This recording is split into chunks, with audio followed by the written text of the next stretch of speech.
welcome back to my kitchen. Today I'm showing you how to turn your old sourdough bread into an easy breadcrumb. Let's go make them.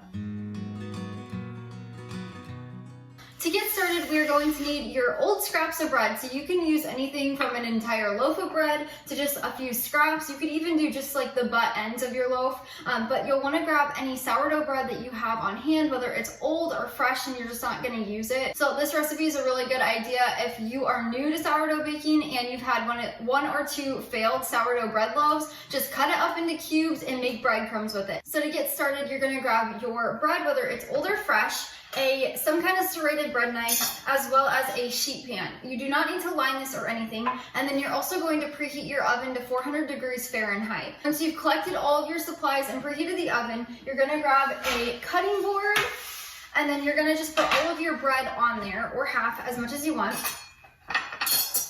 Gonna put that on there, and then we're going to take our bread knife and we're going to cut this into cubes. So like I like to do about 1-inch cubes. You can do 1 to 2 inch.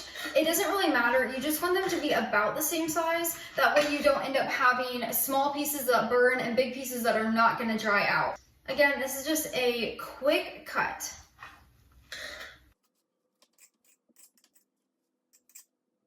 Usually once or twice a month I'll do this, and then I store my breadcrumbs in the freezer, which I'll tell you guys about here in a second. Once your bread is all cut up, you're going to transfer it onto your sheet pan. Again, you don't need to line this or anything, it won't stick.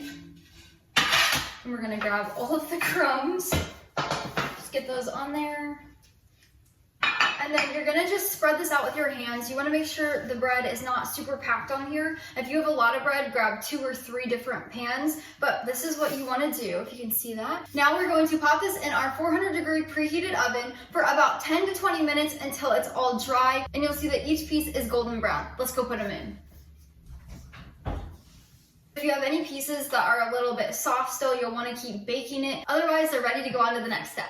Once your bread pieces are completely dried out, get them out of the oven and let them cool for about 10 minutes, and then we're going to add them into a blender or food processor.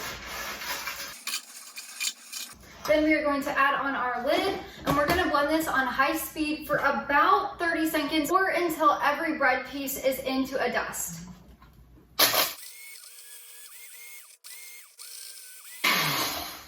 Once they are fine pieces, you are done and it's ready to be put into some kind of container. So we're just gonna pour our breadcrumbs in the container. Finally, we're gonna add on a lid, and then you wanna make sure this is a freezer-safe, airtight container, because we're going to store it in the freezer for up to 6 months. It could possibly last up to 12, but I like to use it within 6 months, and then that's how you make a quick and easy sourdough breadcrumb. Be sure to like this video and subscribe down below. You can find the full recipe over on the blog, linked down in the description. See you next time.